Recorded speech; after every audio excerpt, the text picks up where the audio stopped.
Bonjour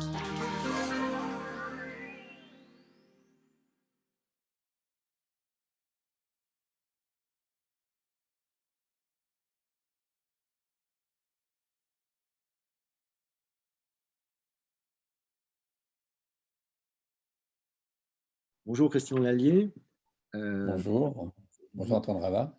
réalisateur de La ville sur des rails, l'utopie de la métropole, un documentaire réalisé en 2009 par vous-même, qui dure 52 minutes et que la Cinémathèque a la joie de diffuser le 27 novembre à partir de 14h30 et pour les 3 jours suivants. Je vous remercie de nous avoir mis ce film à disposition pour une de nos premières expériences de diffusion en ligne. Alors, vous êtes anthropologue, directeur d'un labo qui s'appelle le LABAF, on notera le jeu de mots. Quel est votre parcours? Alors, en fait, j'ai un parcours assez, je vais dire, stratifié, assez complexe, puisqu'en fait, même au départ, au tout départ, une formation au cinéma-théâtre, qui va peut-être m'amener après à m'intéresser au cadre de représentation dans les mondes sociaux. Voilà, j'ai été journaliste après pendant une dizaine d'années, pour tout d'abord gagner ma vie, et puis ensuite le plaisir de ce travail de terrain. Puis après, mais je vais arrêter effectivement le journalisme au bout d'une dizaine d'années parce que eh bien, je regrettais à chaque fois d'arrêter mon terrain quand je commençais à le trouver intéressant. Voilà. Et donc, je dirais un peu naturellement et sans le savoir à l'époque, je me suis orienté vers l'ethnographie, puis de l'ethnographie vers l'anthropologie. Et un de mes précédents, tout premiers documentaires, Changement Gare du Nord, qui va d'ailleurs être à l'origine, 10 ans avant, de La ville sur des rails, l'utopie de la métropole. J'en reparlerai tout à l'heure. Mais donc, Changement Gare du Nord, réalisé en 95, on m'a invité, des chercheurs m'ont invité à faire un travail de recherche et j'ai fait une thèse et je suis devenu anthropologue. Voilà. Vous pratiquez une anthropologie filmée. euh, Comment vous définissez Oui. cette pratique? Alors, effectivement, dans le parcours que je viens de donner, je dirais, je n'ai donné qu'une partie en fait de mon parcours, puisqu'en fait, il y a tout un autre pan de ma vie professionnelle qui a été tourné autour du cinéma. Et j'ai réalisé quand j'étais journaliste, j'ai fait des reportages télé. Et quand je suis devenu anthropologue, eh bien, j'ai développé une démarche qui est devenue une démarche de documentaire, c'est-à-dire de pratiquer mon terrain en tant qu'anthropologue avec une caméra afin de rendre compte des situations sociales par l'observation filmée des relations humaines et de pouvoir rendre compte des complexités de ce qui se joue entre les personnes dans une situation sociale donnée. Ça peut être d'ailleurs quelque chose de très simple, comme acheter un croissant dans une boulangerie. Eh bien, c'est de s'intéresser aux dispositifs, je dirais, aux interactions, à la manière dont les personnes se tiennent en tant qu'elles sont vendeurs, vendeuses ou clients, clientes, et de rendre compte de l'espace politique qui se joue à l'intérieur d'une situation aussi ordinaire et banale que l'achat d'un produit dans un commerce. Alors, votre site fait référence à une quinzaine de documentaires euh, qui vont du Sahel, le Mali en particulier, à l'analyse de sites industriels et puis aux questions d'urbanisme qui nous concernent un peu plus aujourd'hui. Quelle est la cohésion de ce parcours selon vous? Eh bien, en fait, je dirais elle est double. D'abord, elle est méthodologique et je dirais elle est, qui aide de pouvoir rendre compte d'une situation où qu'elle soit et quelle qu'elle soit au Mali ou à Bordeaux.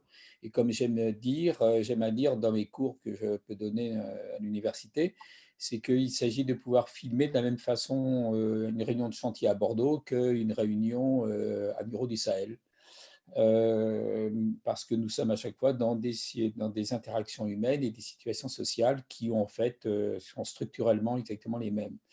Il y a effectivement quelque chose de cohérent et enfin quelque chose qui rend cohérent ces différents terrains, c'est que je m'intéresse, on parlait à l'instant dans la précédente réponse, aux espaces politiques éphémères, vulnérables, qui sont produits dans un dispositif technique. Le nôtre, par exemple, est un dispositif technique qui nous invite dans une relation sociale singulière où chacun, je dirais, a un statut, je dirais, donné par l'ordre de l'interaction et on se représente à travers les rôles qui nous sont donnés à travers ce statut.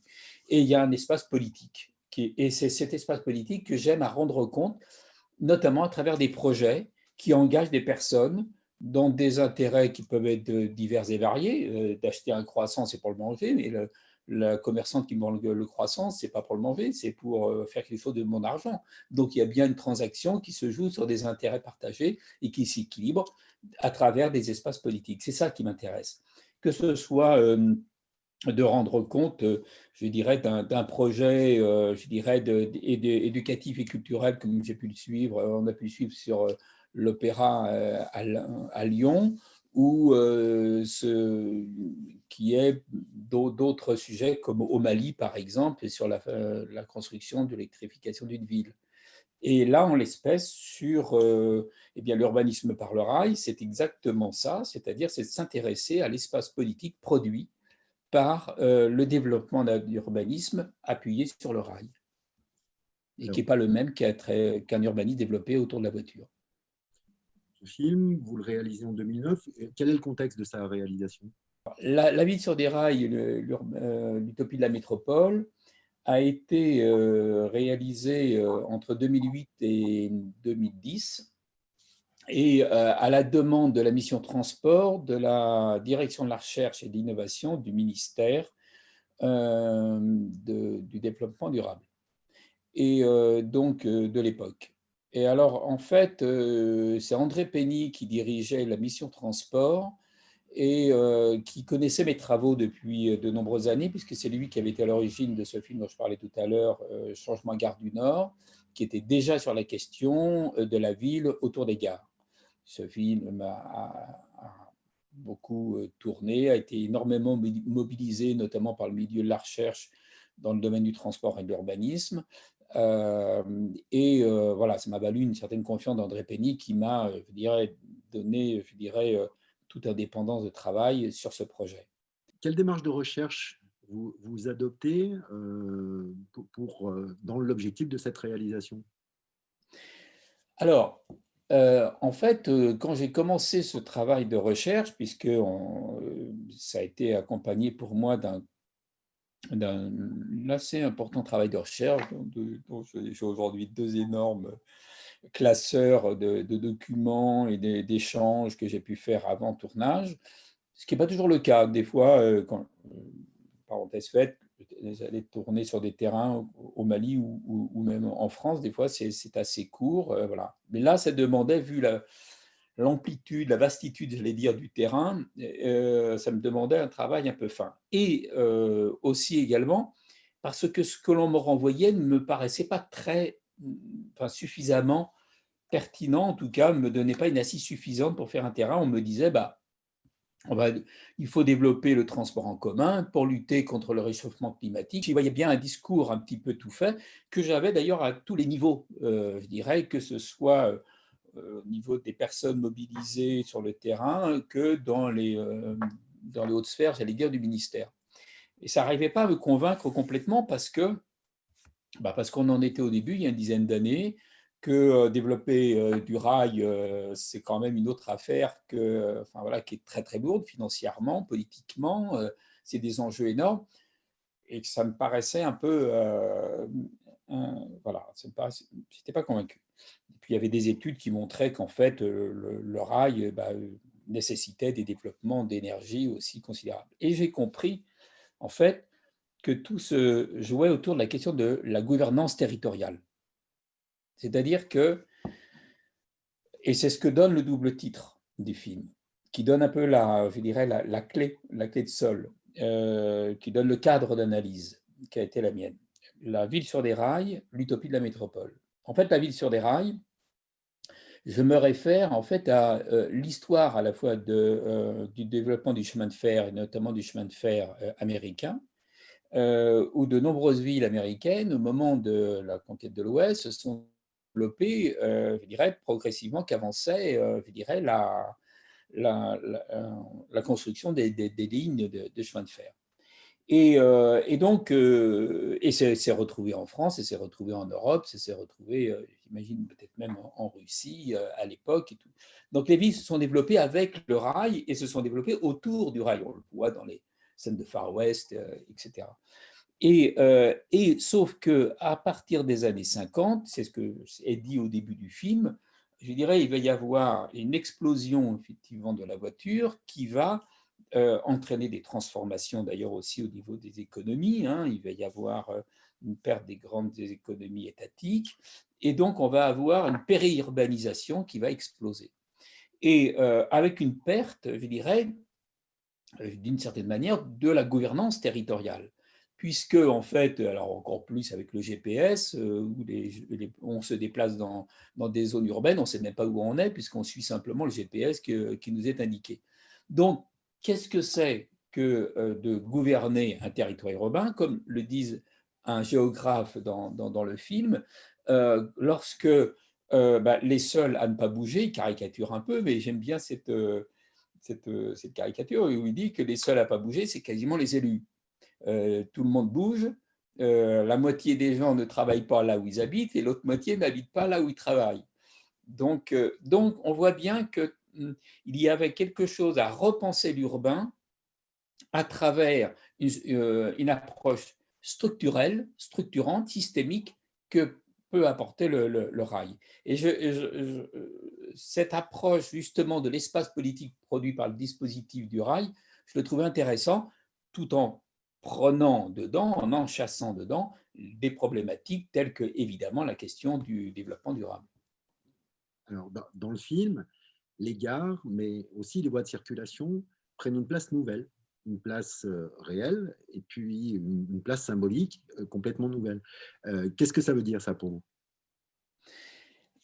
Je vais dire que ce qui est clair, c'est que la question de la voiture s'est posée au niveau de l'espace urbain comme en tension avec l'espace urbain étant un espace social, et alors que la voiture, par son emprise, envahit l'espace urbain à travers des espaces hyper individualisés qu'est la voiture. Donc il y a quelque chose qui s'est mis, je dirais, en tension et qui s'est traduit très clairement par une emprise du ferré sur les voies de circulation.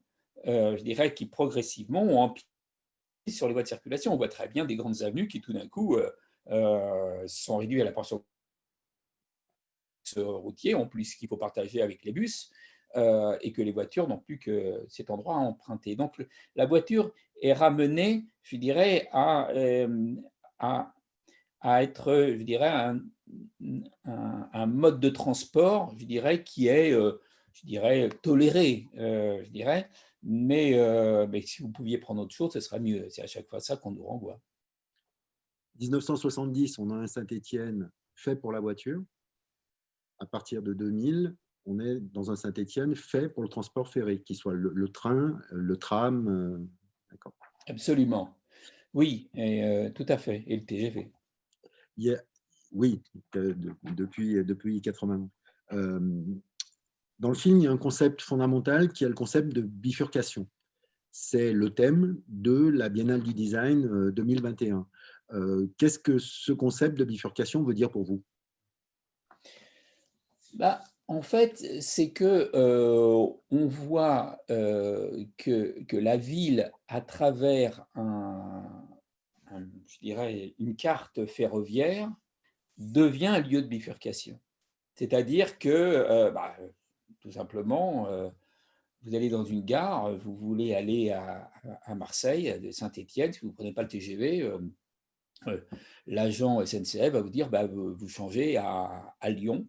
À Lyon, vous prenez un autre train pour aller à Marseille. Bon, c'est une bifurcation. Lyon devient un lieu de bifurcation. En voiture, c'est un lieu de passage. C'est un lieu qu'on traverse et on continue, même si on doit tourner à droite. Dire que donc la ville retrouve sa place de point nodal et de lieu d'articulation entre des territoires. Et sur cette manière de pouvoir être de fait un lieu d'interaction. Et donc de mettre en évidence des points, je dirais, de convergence et des points de divergence. Ce que j'aime aussi dans cette notion du train qui renvoie à la bifurcation, c'est que dans le train, c'est dit dans le film, on rentre dans la ville et on sort de la ville. Et il y a vraiment une manière d'entrer dans la ville. Euh, Encore une fois, avec la périurbanisation et l'habitacle dans lequel on est dans la voiture, il y a moins cette sensation-là. Dans l'avion, on arrive à un aéroport. Là, dans le train, on rentre dans la ville, on sort. Et la bifurcation, c'est cette manière d'être toujours aussi dans la possibilité d'un ailleurs. Et c'est ce que renvoie d'ailleurs l'arrivée en gare. On arrive en gare, on arrive dans un lieu avec le nom affiché sur la gare et on rentre dans un lieu et sur lequel il va y avoir d'ailleurs des tas de bifurcations parce que il va falloir s'orienter et on va prendre le tramway qui va nous amener à droite ou nous amener à gauche et puis on va prendre un tram-train ou un TER. Voilà. Une bifurcation, c'est un lieu d'interaction et de transaction que le train vient, je dirais, radicaliser, qui existe de fait, mais que le train met en scène presque. Met en scène puisque on ne fonctionne plus, comme le dit d'ailleurs un des architectes des gares, avec le train, on ne fonctionne plus en termes d'espace, mais en termes de temps.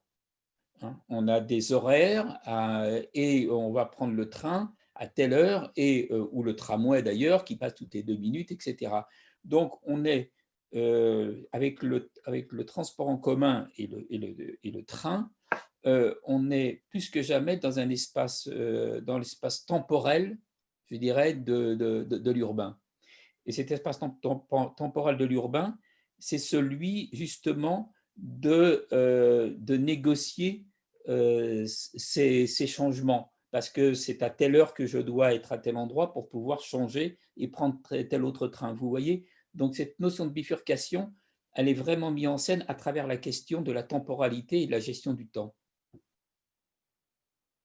Sur cette question de temps, le film maintenant date de 2009. Vous êtes stéphanois aujourd'hui. Est-ce que Oui. vous pensez que cette utopie de la métropole stéphanoise, le film est en grande part consacré à Saint-Étienne. Il y a d'autres villes évoquées dans le film, mais la plus grande part est consacrée à Saint-Étienne. Est-ce que vous pensez, depuis 11 ans, que cette utopie de l'organisation de la ville à partir du rail s'est concrétisée en 2021? Ah, oui, de fait, j'ai eu puisque je suis avec ma compagne stéphanoise d'adoption depuis 2 ans et avec ma femme. Et on a eu plaisir à montrer à nos familles, des amis qui venaient, comment, notamment autour de la place du Peuple, il n'y a pas de voiture, quoi. À part les voitures prioritaires, mais autrement, et de voir une place centrale totalement dégagé de tout véhicule et on peut traverser la place du Peuple, remonter vers l'avenue de la République ou aller vers le centre, la Jean Jaurès, c'est quelque chose de très fort, alors que j'avais déjà constaté que j'avais filmé sous la neige d'ailleurs, en 2008-2009, mais que j'ai retrouvé. Merci pour cette présentation. De Euh, rien. J'ai évoqué les 15 films sur votre site internet. On espère que ce rendez-vous en ligne se passera bien. Mais on espère surtout vous inviter à la Cinémathèque en vrai pour venir vous présenter les autres films que vous avez réalisés dans l'idée de pouvoir retranscrire de manière beaucoup plus importante le parcours que vous avez commencé à nous présenter maintenant. Merci beaucoup de votre invitation et au plaisir de suivre ça. Je rappelle Merci. que les coordonnées de votre site internet sont sur le site internet de la Cinémathèque et que les réactions seront les bienvenues. Il y a des espaces de contribution que les spectateurs du film pourront converser avec vous et réagir à la diffusion du film sur votre site. Avec plaisir. Merci. Merci beaucoup. À bientôt. Merci beaucoup. À bientôt. Au revoir.